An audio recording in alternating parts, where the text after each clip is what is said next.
అందరికీ నమస్కారాలండి. ముందుగా మా ఛానల్ని చూసే వాళ్ళైతే సబ్స్క్రైబ్ చేసుకొని మాకు లైక్ చేసి ముందుగా సపోర్ట్ చేయగలరు. మనం వశీకరణ పూజ గురించి మాట్లాడుకుందామండి.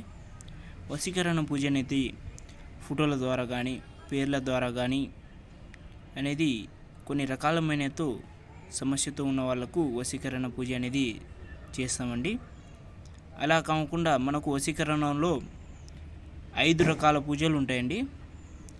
దీంట్లో మనకు అతి శక్తిమైన పూజ కోడిగుడ్డుతో చేయడం అండి. వాళ్ళ దగ్గర నుంచి మనకు ఏం అవసరం లేకుండా ఒక గుడ్డుతోనే వాళ్ళని మన దగ్గర రప్పించుకోవచ్చును.